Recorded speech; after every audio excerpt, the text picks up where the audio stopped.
Hey guys, is everyone ready for part 2? I guess we'll take up where we left off, looking at some more bayonets. Looks like we have several more to go through. And I see several here that are the same. We've got what you would say here is for the Japanese Arasaka rifle. It is, I think, model 38 and model 91. Don't hold me to that, but there's two major types of Japanese rifles that these fit. They did have carbines also. Here's a very interesting one. Cure K-U-R-E Navy base. October 12th, 1945. Maybe someone could research that if they would like, but that's definitely a bring back war relic right there. Got the sunburst or the sun flag, and a GI, I would assume, painted that on there. We've got several of these. I won't go into all the makers. I think there was several. Here's one that's in very nice shape. Look at the bluing on that. You will be hard pressed to ever find one this, 80 something years old, maybe even 100. I don't know how far back these go, but that's definitely one that's in great shape. So we have 1, 2, 3. There's another one here. If you'll notice, this is one that I picked up that is different. It has more cruder finish. The others, I guess you call it a ricasso, the curved guard, and also the block on the front back. That one may be a last ditch type finish. They got more of a hurry to produce weapons and bayonets. So there's 4 Japanese bayonets there. Here, let's get these spikes out.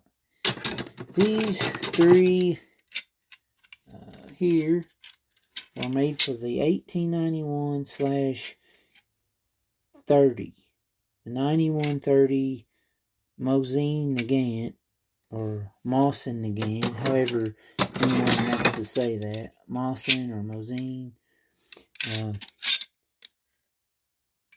Pretty crude. This is one of the early type bayonets. All the old muskets and such had these on them, and I guess Russia figured it was good enough for them. So those go on the end of the barrel and twist on it. Here's another spike that looks to be somewhat Civil War type. I would have to look at the markings, and I don't, going by that, maybe British. I'd venture a guess, maybe Martini Henry, something of that sort. British Enfield, the old 3-band Enfields, Civil War type. Here we have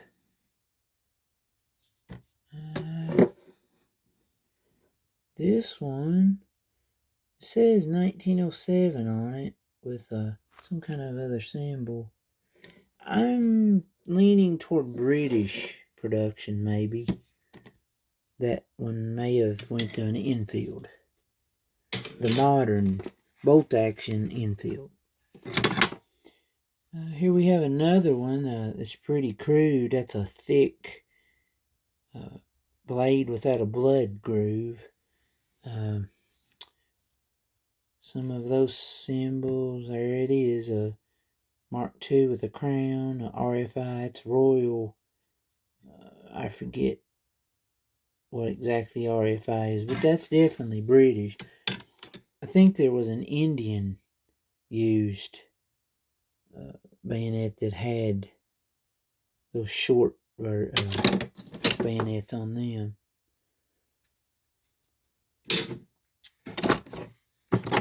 Let's dig on further here. We got a spike infield that would fit. I always get these numbers wrong, in the wrong order. I think Mark 1 number 4, or maybe it's number 4 Mark 1. Anyway, it would fit at, we'll say number 4 Mark 1 or 2. Some of it, they made these with blades, but these were the cruder and finish, and were also faster to produce. I see we have several old, like newer type made knives thrown in. We'll not look at those. There's one that's a German youth knife, going by the shininess and the way that leather and all is. I would say that's a reproduction. You can see another AK bayonet. We looked at that last video. Here's what we have here would be an Italian bayonet.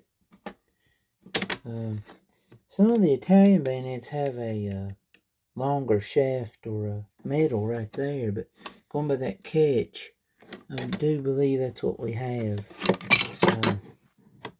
There's no distinctive markings, but that would be what that would fit, was the Italian Carcano, and there were many different models and versions of that.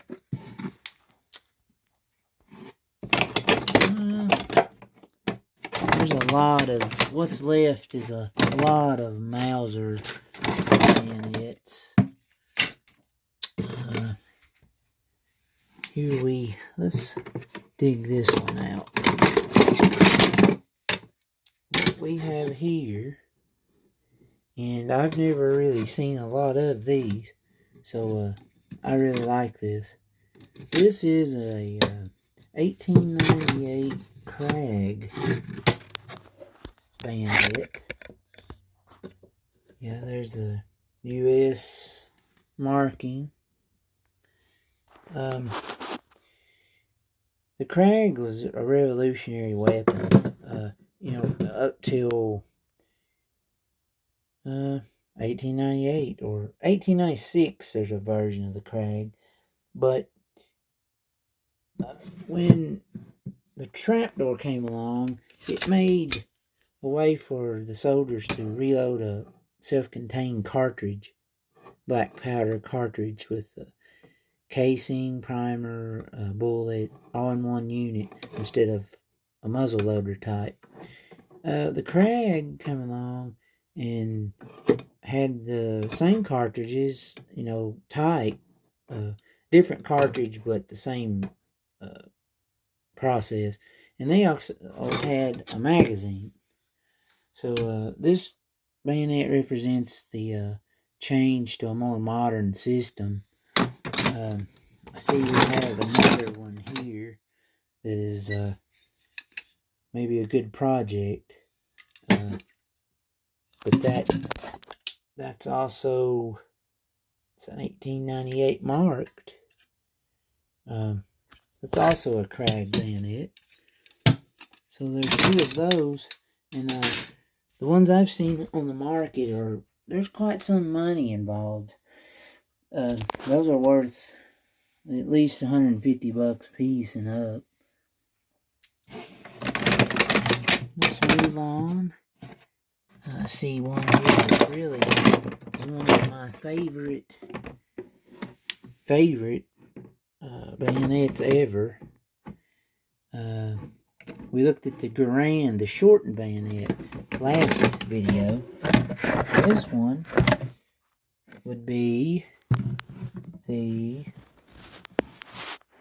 1905 U.S. bayonet that the date on there of 1906. Springfield Armory, I think, made this one.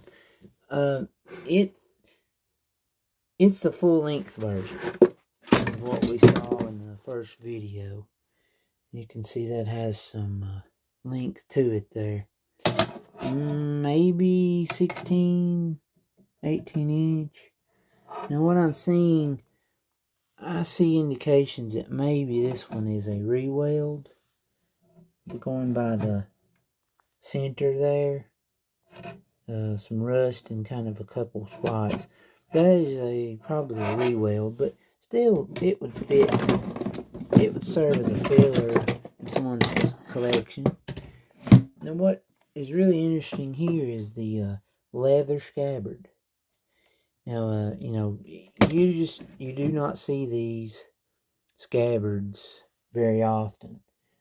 And that says RIA, Rock Island Armory, I would assume, 1907.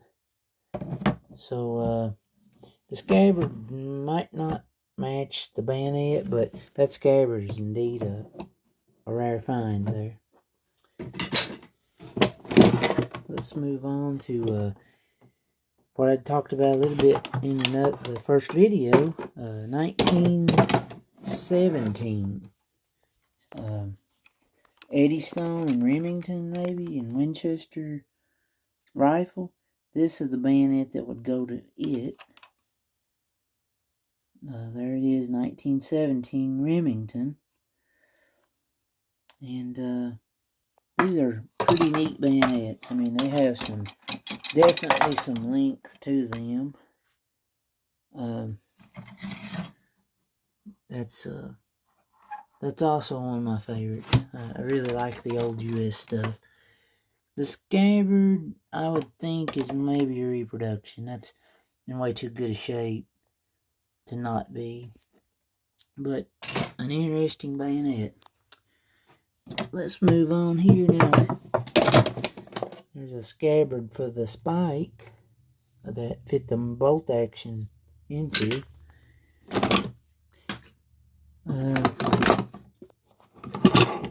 This is interesting. That may fit an infield, but I'm not real sure on that one. It does not have any markings.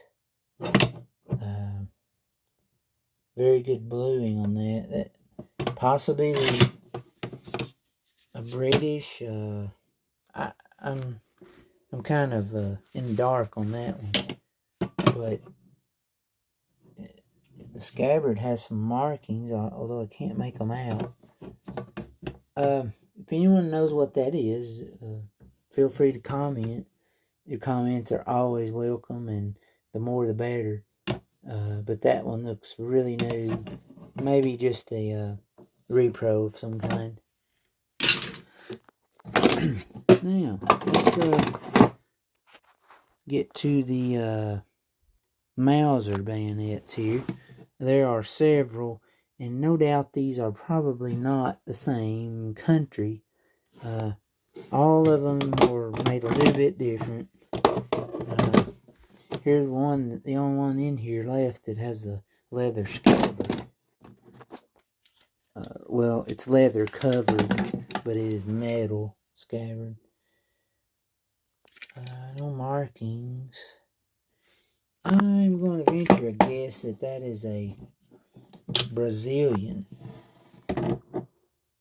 If it's a Brazilian Mauser. If I'm wrong, please let me know. We might go through these a little quicker. No markings there. With the CSZ, that is no doubt probably a Czech model for the VZ24 rifle. here we have, I'm thinking that is a Turkish. It has the ASFA on that, and that was on some Turkish Mausers. Yeah, all these have scabbards, and it's hard for me to get them out of the scabbards. So we'll just take a look at the markings there. CWG.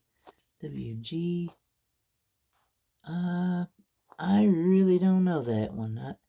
That symbol looks like an eagle or a bird. I kind of, I'm fuzzy on that one. I don't really know that one. If you do know it, let me know.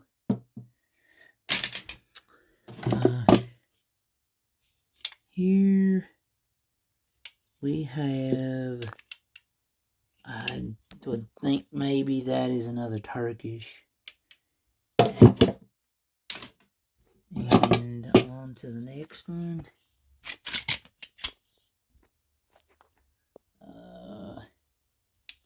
No markings on these. Yeah, that's the ASFA. That's another Turkish. And we move on. You know, I don't have any idea. That's just an unknown Mauser bayonet there. Can't have too many of these old bayonets though. So now here's one that's interesting with that foreign type markings. That's possibly a Siamese. I think I've seen that before. Siamese Mauser. Here's what we call, it's a emergency or ersatz. They got in a hurry and like made handles out of metal and different things like that sort. I'm thinking that's a crude made ersatz, maybe used by the Turks or a German even. Okay, we're almost to the end. Here we got one Weiersberg Kirschbaum Soligen. That's a German-made knife or bayonet. If anyone knows those symbols, they will know what country bayonet that is. And the very last one. I know I've run through these kind of quickly, but you know, there's so many I didn't realize what we're getting into there. CEWG. That's reminiscent of another one there that we've seen. For some odd reason, they've serial numbered the both sides of the pommel. That's different, but so I really don't know what that one is either. I love bayonets, but I tend not to want to buy bayonets that I don't know what they go to. I just, you know, maybe if they have enough markings, it will let you research those and find out, but so I'm definitely interested in some of those. And now that we have got them all out, here's the pile that we've piled up there. But I wanted to make a part 2 of this video to finish the crate out. Looks like I may have some wheeling and dealing I can do, or anybody that has anything additional to add to this, as far as what bayonets go to what, and you know, or any history on any of those that you want to add to my comments below, feel free to do so. This has been another interesting time for me looking at all these, and I hope everyone has enjoyed it as well. And please, I'll remind you, if you have not subscribed to my YouTube channel, I do want, I would love for you to, and I want everyone to enjoy the channel. But that also means subscribe so that you can keep up with my channel, and when I make a new video, you'll be the first to know. Hit subscribe and ring the notification bell and check all so that you'll get every video. So